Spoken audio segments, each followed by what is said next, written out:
Right, good evening, everybody. Welcome to the third in our Zoom meetings for the Groam House Celtic Knit Along. We've got a few new people coming along tonight. I'm sure you've all seen the hat. I'll just give you a quick flash of the hat. This is the pattern we're all knitting along to, which can be purchased through Ravelry. It's Bain's Toorie Bunnet. Can also be purchased through Lovecrafts, the website that used to be Love Knits. We've got a special guest in this evening. This is Sue Varley, who is the secretary. I'm going to read it off here. So, is the secretary of the Highland Guild of Weavers, Spinners and Dyers, who's going to give us what I think you'll find is a very interesting talk. Over to you, Sue. Okay, thank you for inviting me to join your group tonight. I live on the Black Isle. I'm on the north side of the Black Isle, maybe 15 miles away from the Groam House Museum. So I do know it quite well, and they do have some really interesting displays. I've been spinning for about 8 years now, and I joined the Highland Guild of Weavers, Spinners and Dyers. We have about 80, maybe 85 people based all around the Highlands and Islands, and we weave, spin and dye. Most of our members are spinners, a few are not. Most of the people that spin also weave, and several people dye. Dyeing is a bit of a speciality thing. I dabble in it, but I wouldn't really call myself a dyer. I do weave, but I only have a very basic loom. My main interest is spinning to knit. My mum taught me to knit, I think I was 4. So I've been knitting on and off all my life. And when I moved here, I made friends with a lady who spins, and she said, "Oh, you're a knitter, you need to learn to spin." So she taught me to spin, and it's just the best thing. So this is my spinning wheel. I don't know how much of it you can see because I've only got a tiny little picture of myself, so I can't quite see what you're seeing. But I'll come onto that in a minute. First of all, most people that spin at least start with wool. So wool is amazing stuff. This is straight off the sheep. This is a very coarse fleece. It's quite long staple.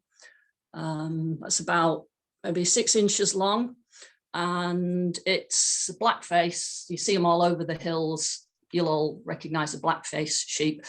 Most blackfaces, I think all blackfaces, are naturally white fleece. But hand spinners get bored spinning white unless we're dyers as well, which I'm not much of a dyer. So we look for coloured fleeces. So by preference, we will spin a coloured fleece. I'm starting with this one because I want to show you how easy it is to spin, how little preparation you actually need. So this is one lock, which I've pulled off the fleece. I'm just going to separate it out a bit, just tease it open.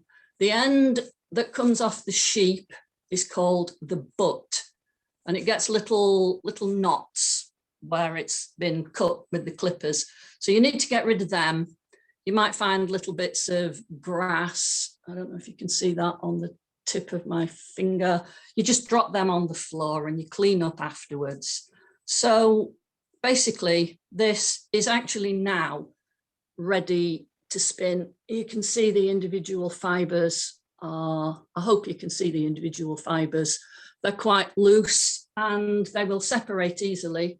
This is pulling them out like that. It's called drafting, and it's the first thing that you need to do with spinning.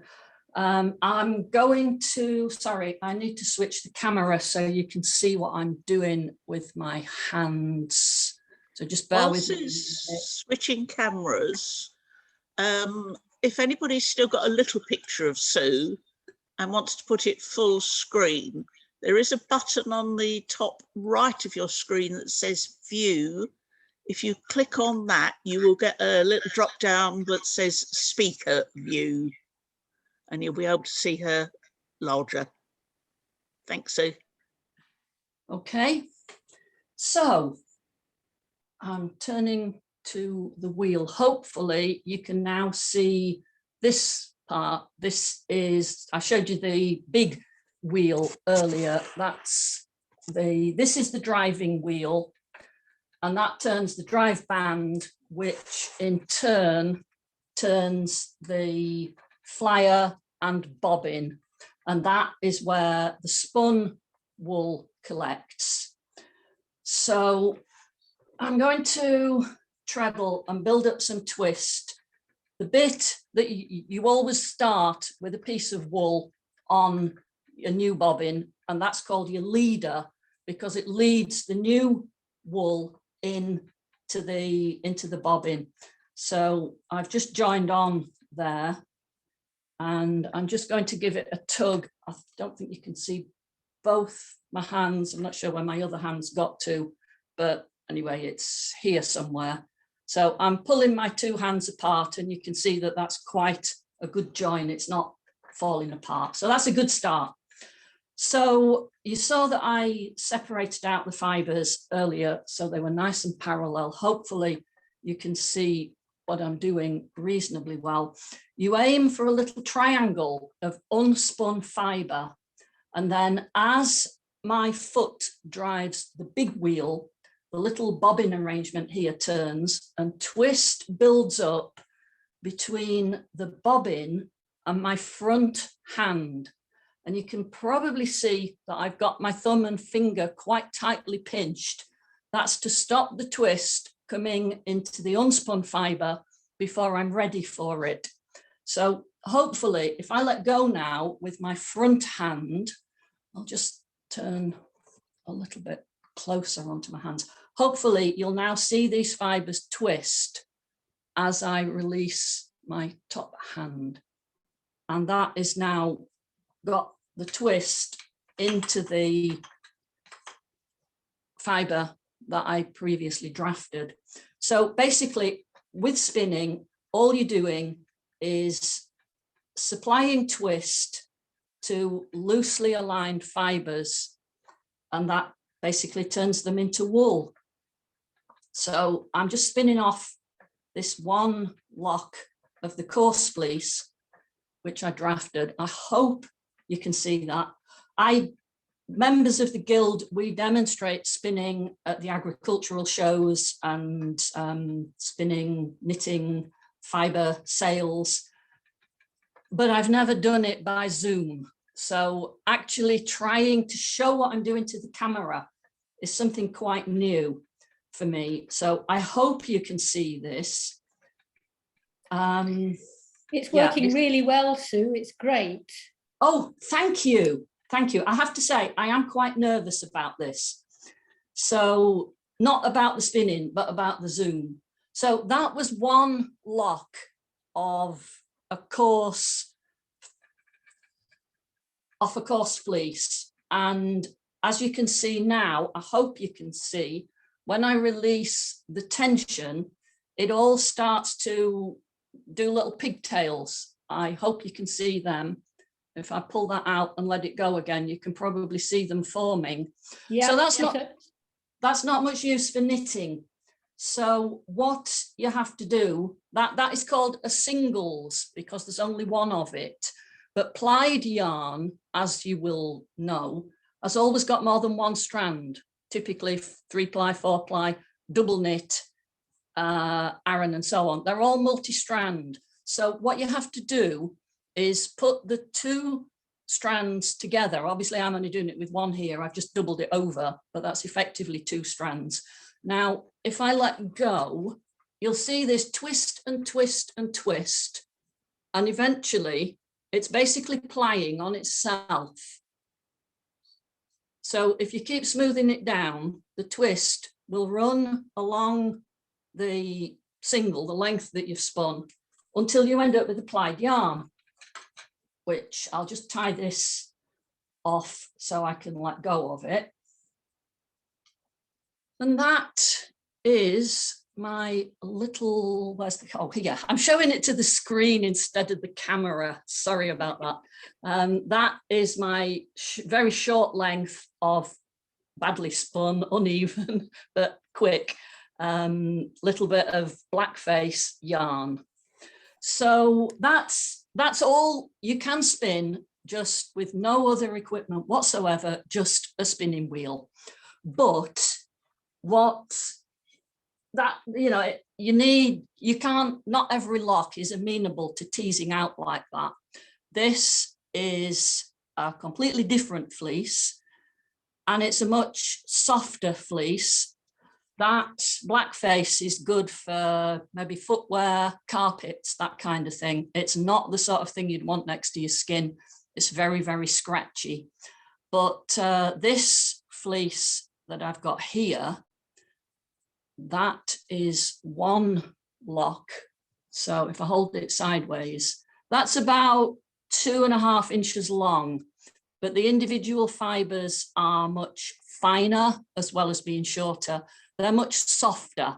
This is, it's a lowland sheep. It's what they call a down sheep, which means that, you know, it lives at lower levels. It doesn't have to contend with the extremes of the weather that the hill and mountain breeds do. So this is much more comfortable to wear. So, but because, you know, each one, if I was to tease that individual lock out, which you can do, there's nothing special about blackface that means you can only do it with blackface. I've only got a very small amount of fiber there, and you would be forever stopping and starting, or you'd lay them all out and then somebody would walk by and the breeze from somebody walking past would cause them all to fall all over the floor. So we prepare a collection of locks together, and that is carding. So if you're going to spin fleece, you need a pair of carders. Back is just wooden. Some carders are curved. Mine are on the back. That's just what I was given. The front has got a lot of little teeth. Don't know if you can see that, but if I turn it sideways, you can probably see that a bit better. So in order to prepare quantities of fleece, yes, I think you can see that. You lay the carder on your knee with your hand, with the handle facing into you, and then you still open out the locks a little bit. It just makes them easier to card. So I'm just teasing them apart, but I'm doing it as a group of locks. I'm not doing it one at a time. And then you lay them on your carder. We add a few more. So again, just generally separating them a bit makes them easier to deal with. So you can probably see that these locks are shorter than the depth of the carder. If you've got fleece that is, the carder's about 4 inches wide. If you've got fleece that is 4 inches or more, then you can't card it because it overhangs the carders and then it starts to get tangled. So I'll just add a little bit more. And so I got them nicely loaded on my carder. And then it's a bit like combing your hair when, you know, you've just washed it and it's a bit frazzly, it's a bit tight. You start combing the tips first. So I hope you can see, I'm going to use the free carder. I'm going to start with this top edge. I'm going to catch the tips of the fiber that I've laid along my carder, and that will pull them apart and start to separate them so that the fibers will, I hope you can see as I pull the carder down that the fleece is being teased out and nicely separated. So the carders have metal teeth, but you're not dragging the teeth across each other. you're pulling out the fibre. So if you can hear a scrunchy noise, then you're overcarding. And fortunately, you couldn't hear it then, which means I'm doing it right. I'm not a great spinner of fleece. I find the spinning process fascinating, and I wanted to spin absolutely everything. So I don't, some of our members specialise, particularly the ones that keep their own sheep. They mainly spin fleece, and they are in general more skilled at the preparation side than I am. So I've now turned this clump of locks that I showed you before, and you can probably see the locks hanging together, into a soft teased out mass of individual strands. So what we do now, whoops, yes, we roll them up into a little, now I got a white bit in there, so I don't want that in the middle of this coloured fleece. So we make a little roll, and there you have what's called a rowlag, which is a Gaelic word, and I think it means little roll. So what we've got now, when I showed you with the big lock, I had the fibres all parallel. With these, they're now all curled round in the individual, like sausage. So when I start to draft this, the fibres are coming from, they're like unwinding, like a spring unwinding. And you can see that I'm starting to tease them out there. So I'll show you a little bit of spinning from the rowlag now. And it takes, you know, you can probably process a pound or more of fleece in an hour. And once you've prepared your fibres, the spinning process is exactly the same. You've got your teased out fibres, building up the twist above my front hand, and then it snaps into the fibres and once again turns them into spun yarn. So that's basically all there is to spinning, is getting your fibres nicely open so that they don't clump in little lumps here and there, and you just end up with a nice even thread. So I'm very mindful of the time, but I would just like to show you the plying process if you're after making a lot of yarn. Obviously you can't just double it up on itself and then want, you know, a 50-gram ball, because it would be full of little bits knotted together. So I'm going to ignore that bit now. I spun a couple of bobbins earlier on. So I'm now making a leader to ply onto.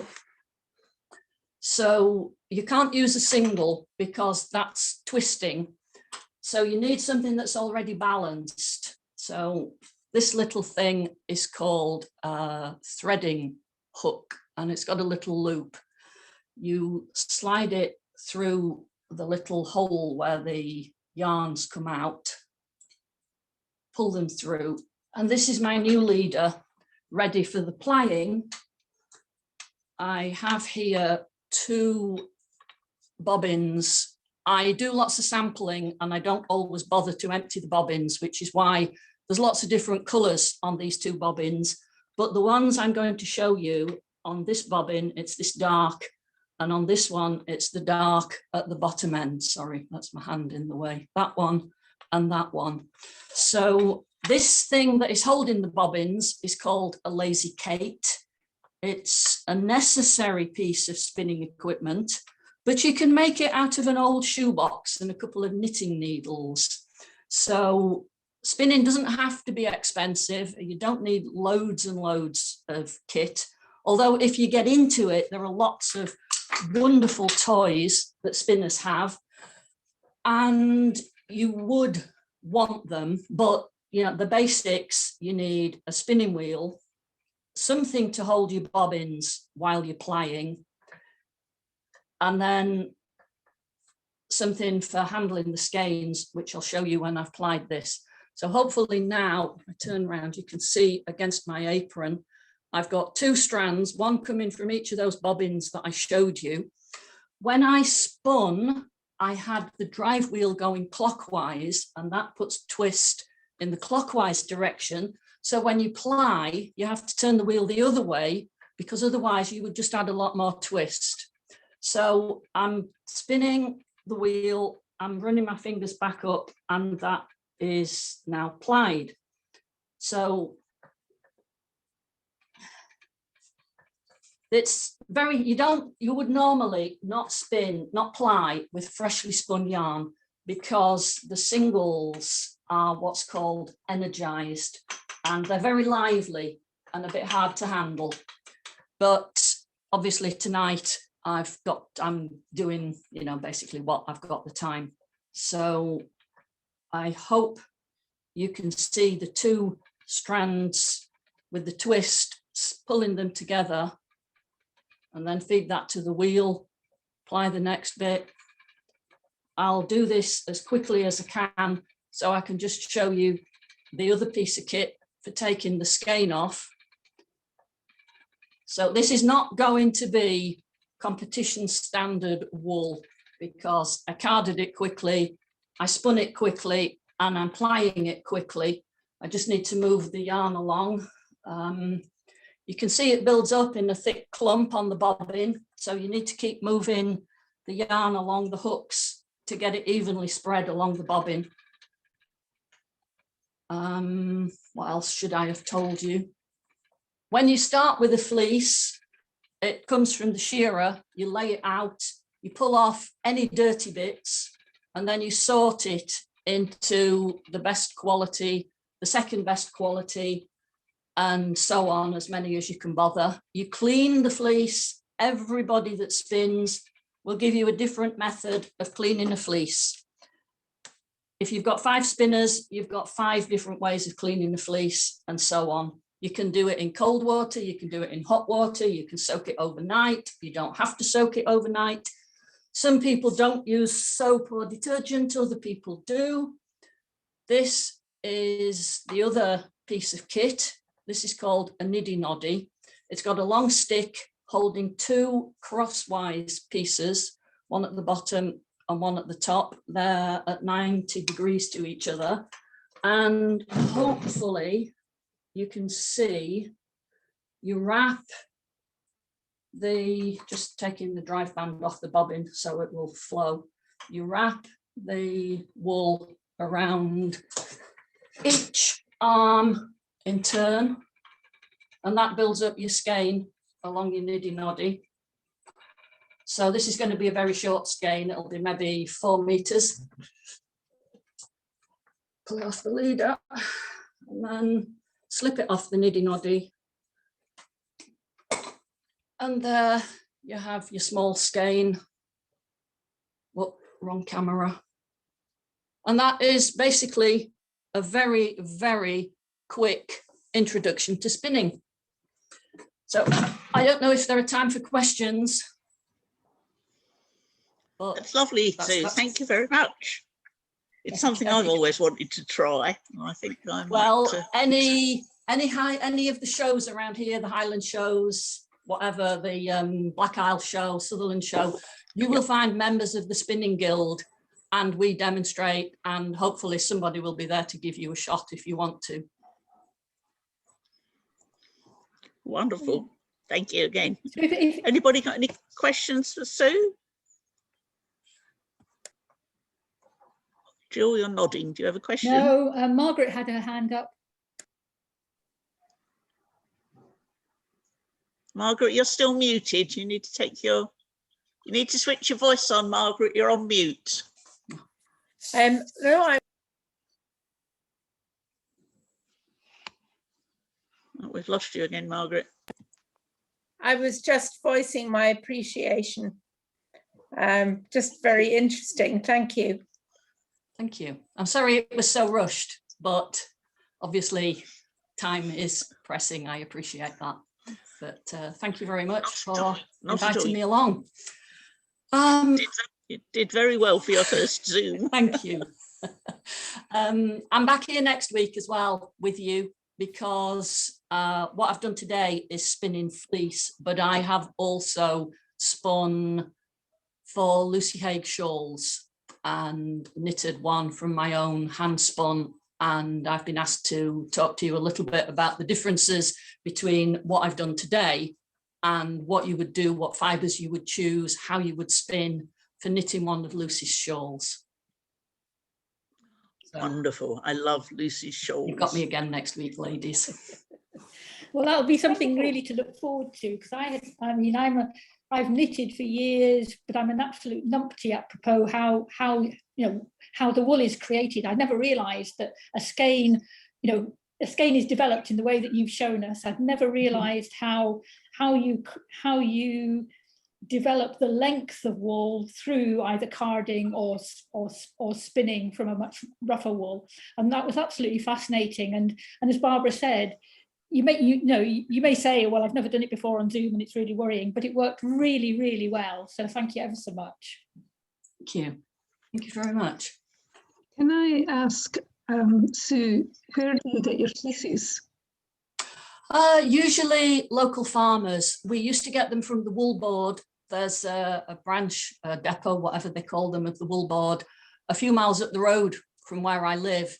And the theory is that all the farmers take all their fleeces to the wool board, then the wool board say, this fleece is worth so much, we will give you X amount for all your fleeces, and then they sell them on in bulk, mainly to the manufacturers.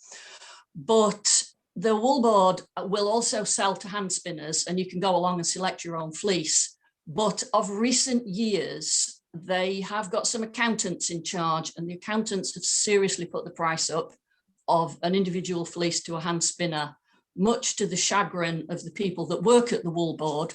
So now we tend to get them from people that we know, or if we've been spinning at one of the shows, there'll usually be a competition for fleeces, and you can pick them up from the people that have entered their fleeces into the show, and you get a much better deal.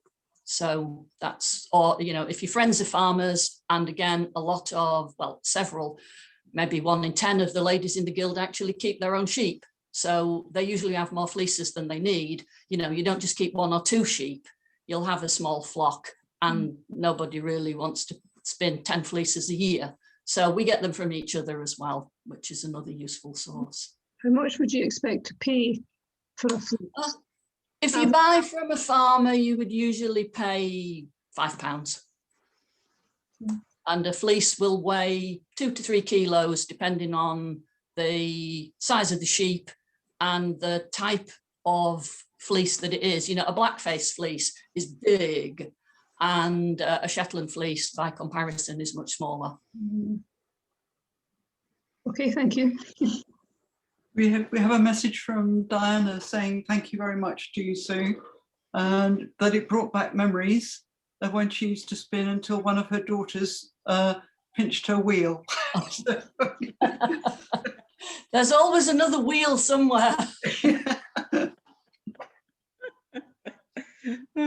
I wanted to say thank you too. It brought back a lot of memories. My mom was a spinner and a weaver when I was a kid, and she used to trick us into doing all the carding for her. Ah, yes, very useful.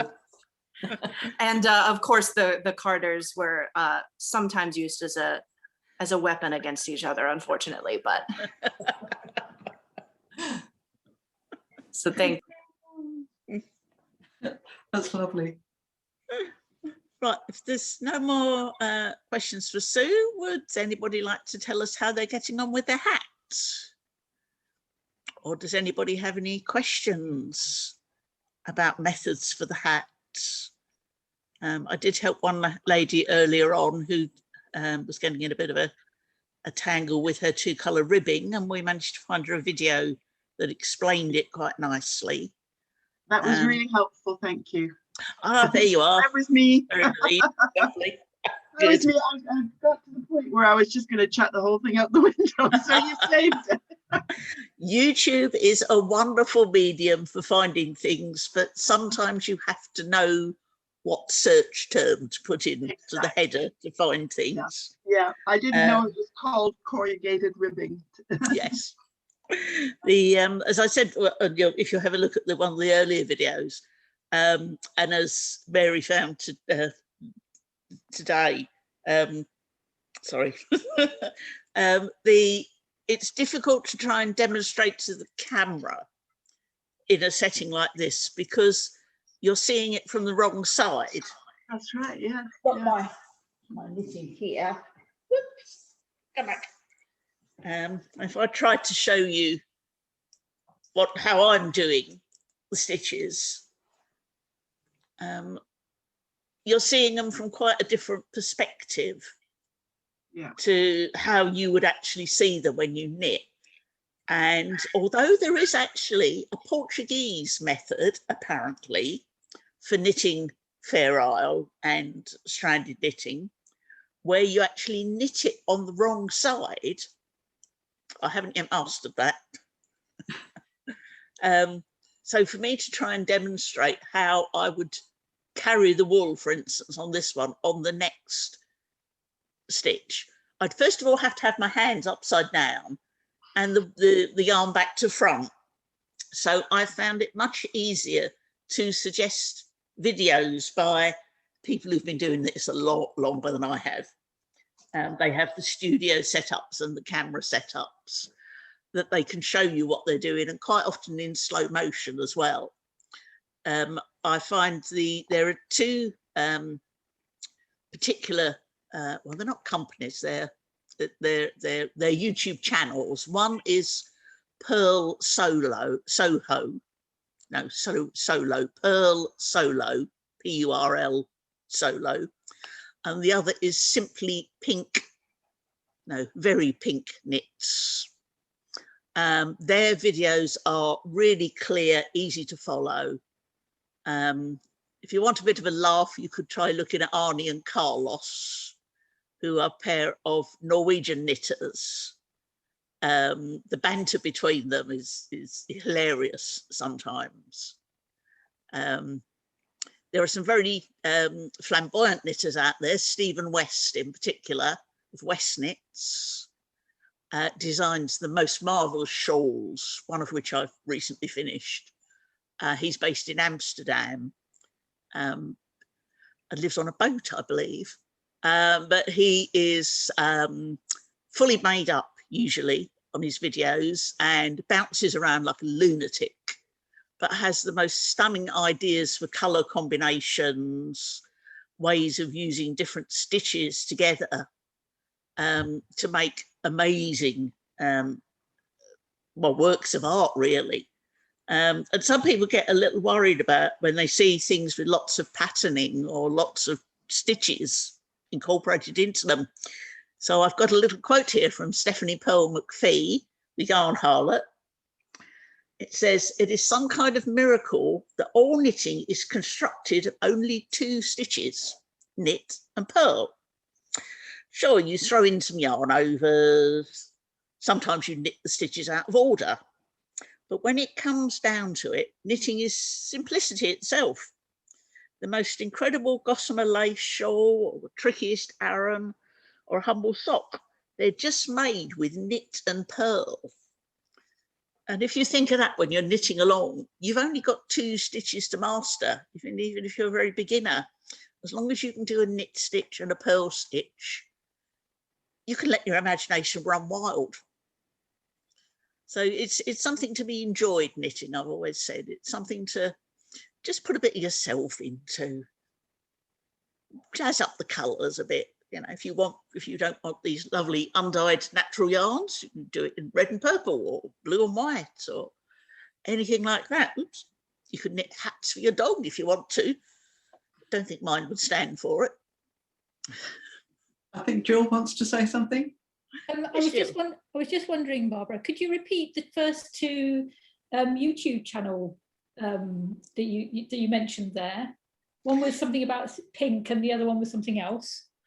Yes, it's the first one was Pearl, P-U-R-L, Solo.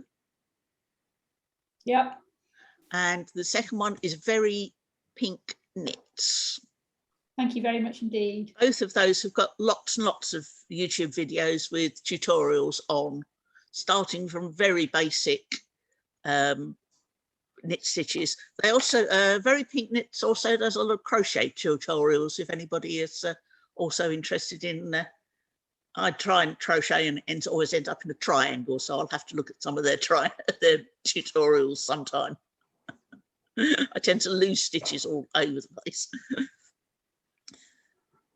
I was hoping Barbara would, Barbara Davis, as opposed to you, Barbara, would be joining us, because she showed me her hat today, the one that she did double-sided. I don't know if people saw it the people that joined us last week. She was doing one that was reversible, and she was actually wearing it and got it wet. So, but it was really intriguing and very light, because I expected it, because it was reversible, it might be quite thick and heavy, but in fact it wasn't. And I'm hoping she'll join us, because she had a couple of things she wanted to share with us about the sizing and everything. So I think she found that it was a bit, when she did it, the pattern was a bit big. Right. So it was just those sorts of things that I was hoping she'd join us to share. Right. But her hat is lovely. It's very good. Yes, Barbara's been knitting with a method called, it's very confusing, it's a method called double knitting, as to opposed to a wool called double knitting. It produces a 2-layer fabric with all of the wrong side on the inside.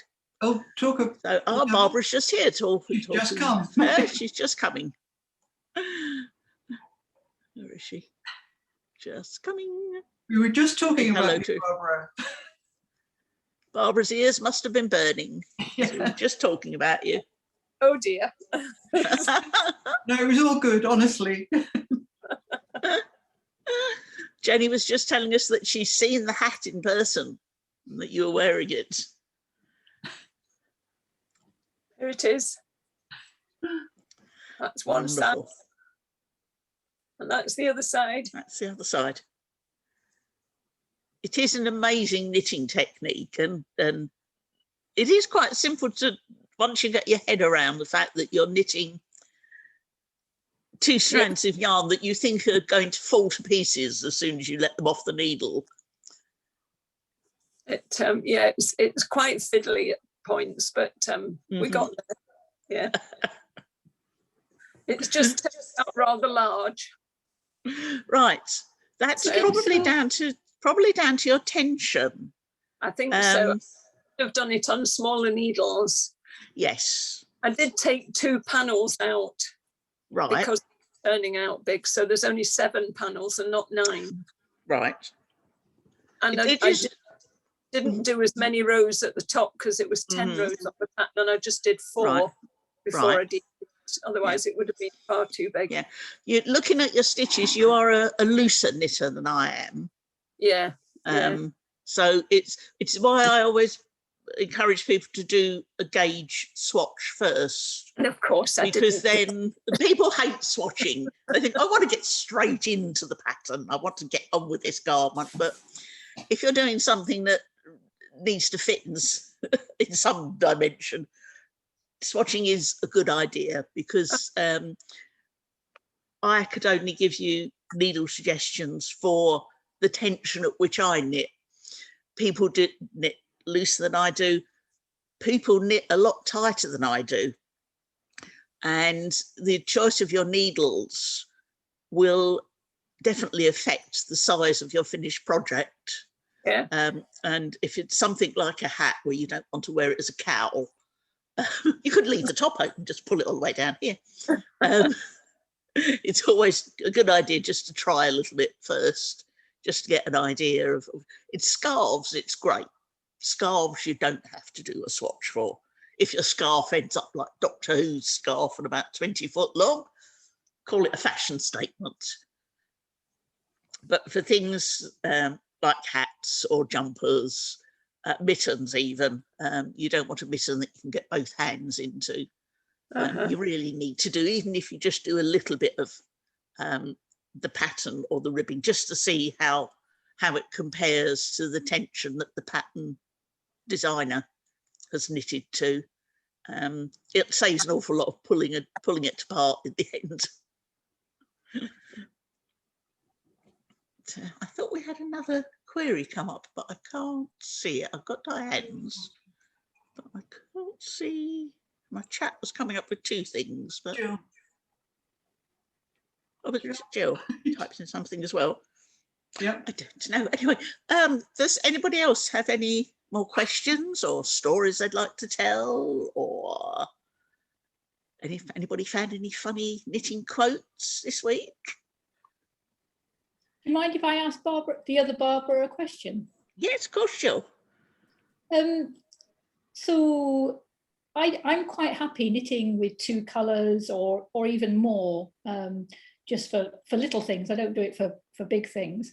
But I'm fascinated by this. I've never come across this double knitting, as in the back is the same as the, well, it's not the same, but it's a mirror of the front. Does that take, I mean, this is a stupid question, but did it take you a long time to learn? No, it didn't. I tried it out on a square, and I knitted some squares for a blanket, and I got the pattern. So I made up a pattern and worked out. I mean, I knew that if I was going to do it double, I'd got to do knit one, purl one all the time, but swapping colours. And whatever your knit colour is, the purl one's got to be the opposite colour. Yeah. So, and it doesn't matter whether you're crossing the yarn over or not, because if you are, then it's going to hold the thing together. But if you're not, you could sort of pull the 2 pieces apart. But it doesn't matter. So I tried it out with a square first, and I've knitted a couple of squares for a blanket, and then I've knitted this. Wow. Thank you very much. I mean, I'm so intrigued. I'm going to give it a go. Yeah, do. You'll have fun. If you look on the Facebook group, Jill, I did put a little video on there of double knitting. Oh, hang on, I've muted myself. No. There is a little video of somebody doing a little square pot holder or a coaster on the Knit Along Facebook group, and it demonstrates the technique on there quite easily. In fact, there are 2 videos, one for just one colour one side, one colour the other side, and then a second one which shows you a similar pattern, but somebody doing it with a pattern on each side. Diana's got her hand up, Barbara, but she's lost a picture. Oh, we've lost you, Diana. Where are you? Diana. Oh, she's put her hand down. You're on mute at the moment, Diana. No, I'm not. Oh, then. Just realised.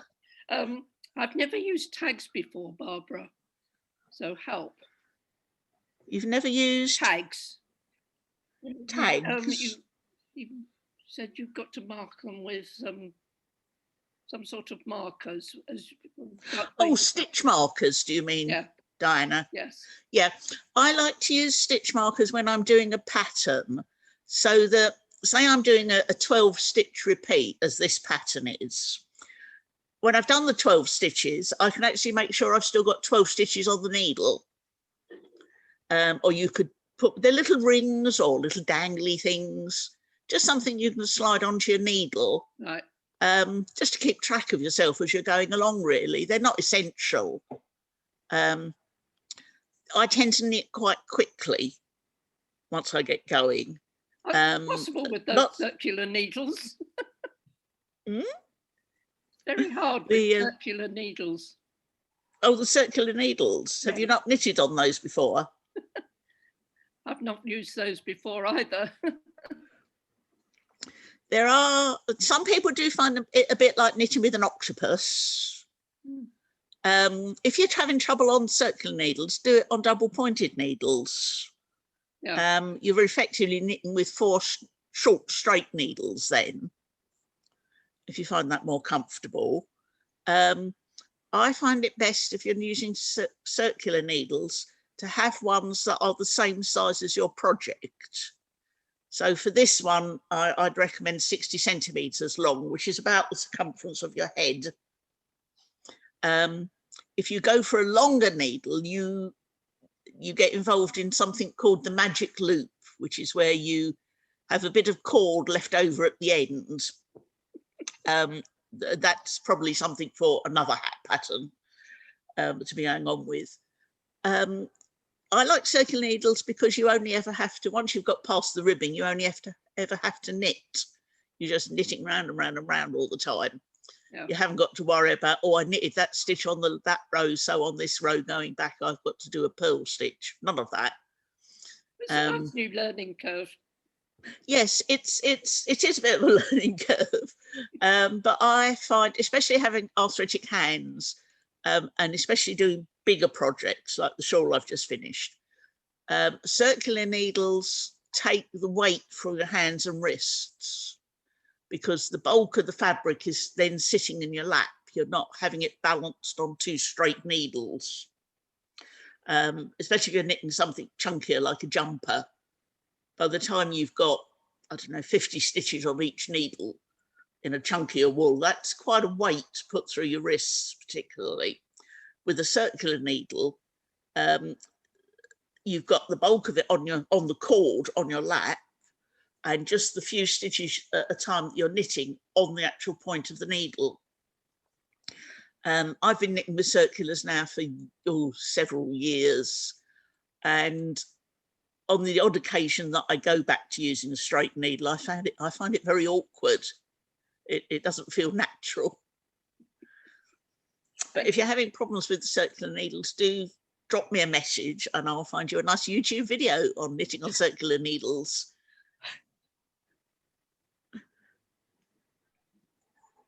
I can see one or two people are knitting. Are they going to show us what they're knitting? Come along now, hold your knitting up. I put you on the spot now, that was rotten. There we go. Celia, what do you knit? That doesn't look like a hat. Celia, what are you knitting? Oh, you're on mute, Celia. There you go. Yes, I'm knitting a Gansey for my son-in-law. Oh, wow. So quite a challenge. Mm. And again, on circular needles. Yes, that's one of the particular things that you really need something to take the weight off your wrists, isn't it? Yes. Is it the Gansey oiled wool as well? The sort of. Yeah. Yes, I found that there's now only one manufacturer in the UK. Ah. It used to be, was it Robin used to do one? Mm-hmm. But they don't anymore. It's not one of the big manufacturers. Right.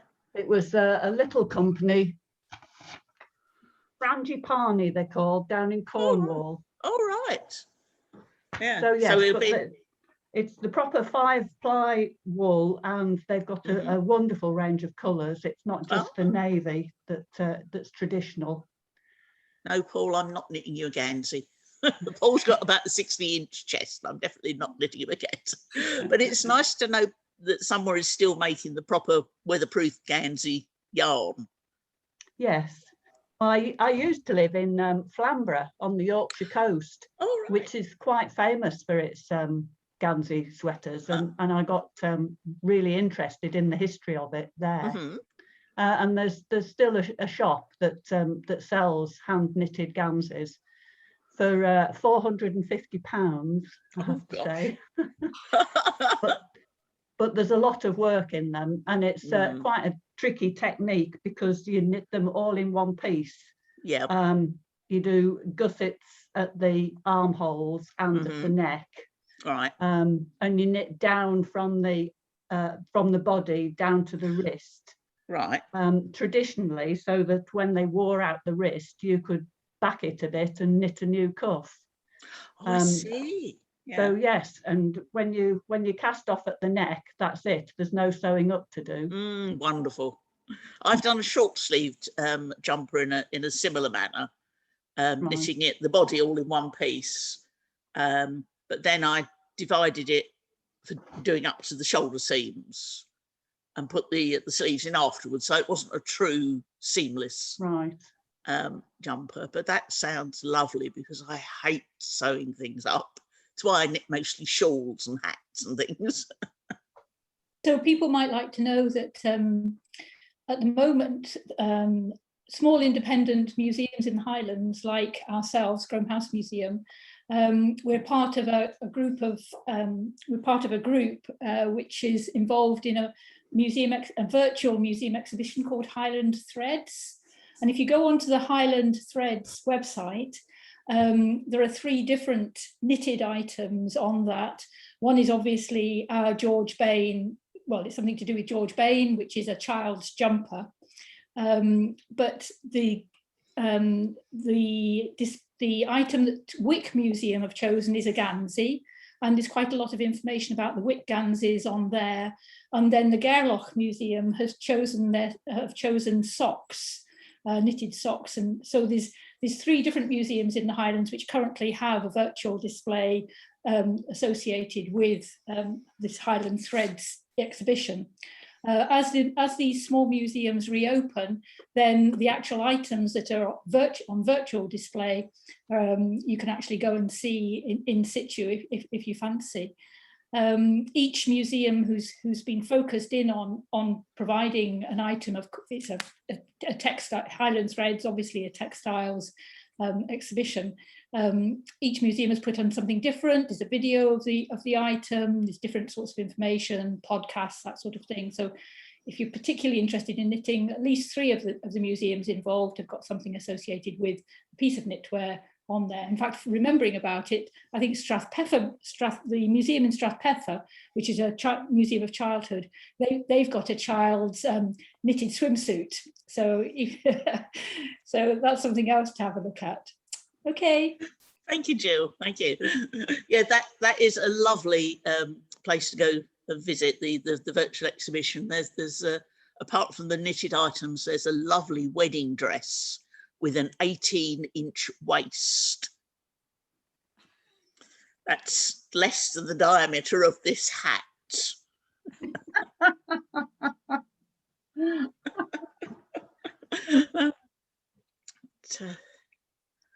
Anybody So else we're got getting up to knitting to show us? Anybody else got their knitting to show us? I think we should ask Julie what she's knitting. Julie is our purveyor of wool, black owl yarns. I'm not knitting this evening. You're not knitting this evening? Listening. Oh, sorry. No, I'm just listening, and I'm I have to confess I'm actually printing labels at the moment as well. I've got a big shop update at the weekend. So I usually would be knitting. Sorry. I should mention that Julie has been very kind and has put the Bain's Toorie Bunnet hat kit on her website, with inquiries coming through straight to us for payment and dispatch. So if anybody on the Zoom is not a member of the Facebook group, but would still like to find out details of the hat kit, if you go to www.blackisleYarns.co.uk, I think I've got that right, haven't I? Yes, that's right. You'll be able to see Julie's post on there for it. And if, like 3 people so far have asked me where to get more mini skeins, Julie also has a collection of sets of mini skeins of this particular yarn on her website for sale in the natural colours, but also in some botanically dyed colours. I want to know if the dragons are coming back into stock.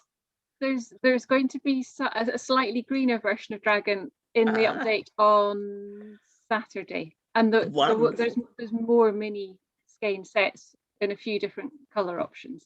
Wonderful, thank you. Dragon's one of my favourites as well. I do love a mini skein because they're so versatile. You can incorporate them into all sorts of things. Yeah, they're quite an economical way of getting lots of colours and just playing around, aren't they? Yes, it is. So I think we're getting up to, well, we're just past 8 o'clock now. And I think if we go on any longer, I shan't be able to get this video onto YouTube. So I'll, unless anybody else has anything they want to mention or ask, we'll wrap up for tonight. I just wanted to remind everybody that I'm not sure whether those who have joined us tonight, whether there's anybody who's brand new to coming along to a knit along session.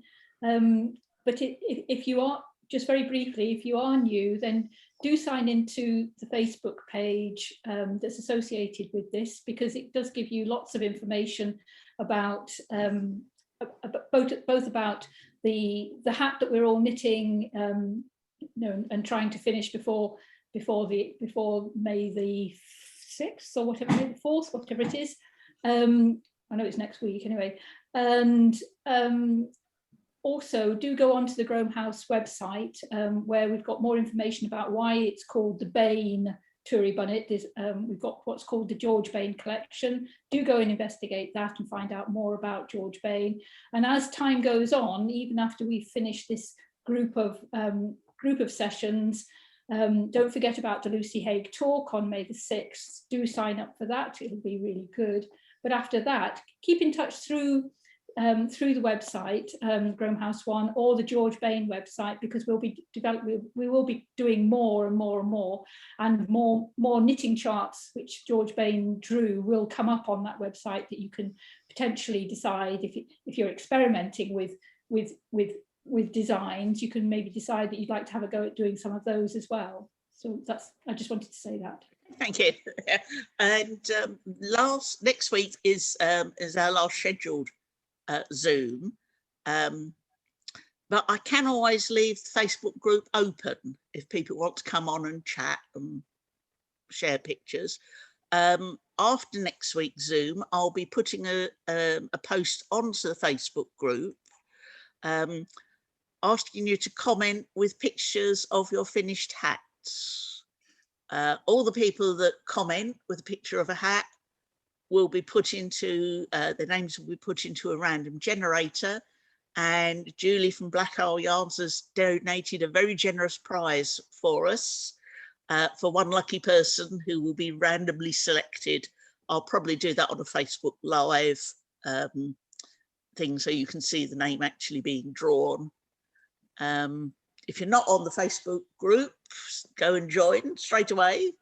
It's Groam House Celtic Knit Along, so that you can get your hat onto the page and be in with a chance of winning this prize. And on that note, I will bid you a farewell from a very wet Scottish Highlands. Although, as they say up here, it's God's way of washing the cows. Can I just remind people to book their ticket for next week, so that I've got, and you won't get the link until the Tuesday morning, so don't panic.